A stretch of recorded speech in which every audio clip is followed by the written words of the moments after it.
Newly arrived New York City migrants are fed up with the crime and drugs in the Big Apple. Welcome to the party that the rest of us has been experiencing. And they're catching a free bus ride up to the Canadian border on your taxpayer dime. But remember over the summer when Mayor Adams slammed Texas for busing migrants to New York City?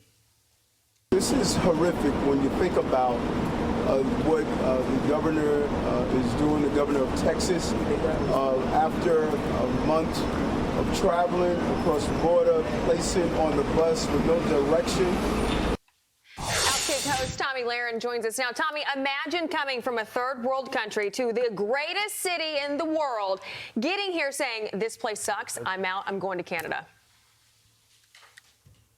Yeah, it doesn't really say a lot about New York City, or more accurately, the leadership in New York City, which is, of course, Mayor Eric Adams. And we know that that state is almost exclusively run by Democrats. So it just goes to show that when you put Democrats in charge, your city goes to crap, as you said. So I think that that's very ironic here. But furthermore, let's also talk about that. These are so-called asylum seekers from third world countries who got into this country saying that they claimed asylum, that they have fear for their life, that they are fleeing extreme oppression and danger.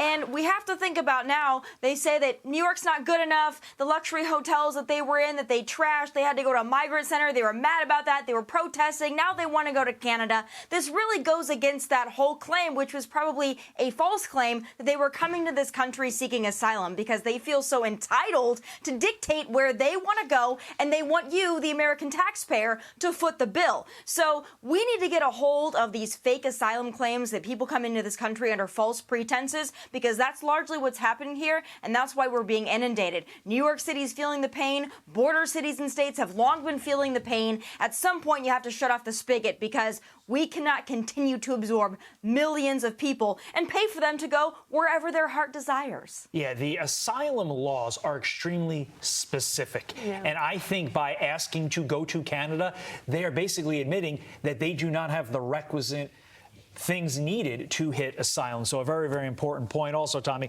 I thought buses were bad, according to Adams, but I guess not anymore. Got to get your thoughts on this. BLM founder Patrisse Cullors is calling out President Biden, Transportation Secretary Pete Buttigieg, and other top officials for refusing to defund the police. Quote, every year, families, community members, organizers have said this must stop, and there's a different way to do this, and yet there has been deep cowardice from officials. It's truly a failure of leadership at the highest level, all the way up to our president. Quite a political pickle that Joe faces right now, virtue signaling Joe, I should say. What does Biden do now?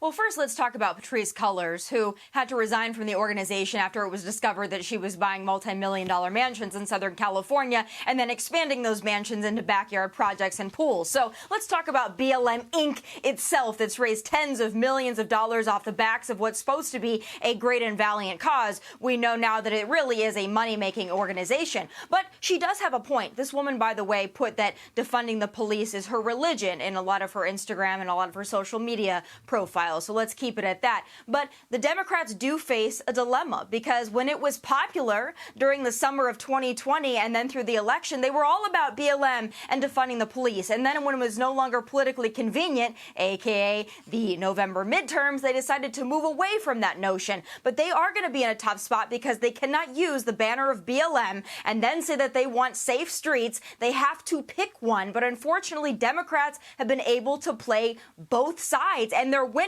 on both sides. But it's time to hold their feet to the fire and ask them, do you believe in the organization that is BLM, that we know is a money-making scheme, or do you believe in fully funding the police and giving them the training and the resources that they need to complete their job safely, professionally, and effectively? Unfortunately, Democrats have not been asked that. So every time an election comes, they decide whether it's politically convenient to be pro-BLM or pro-police. They never have to pick one or the other.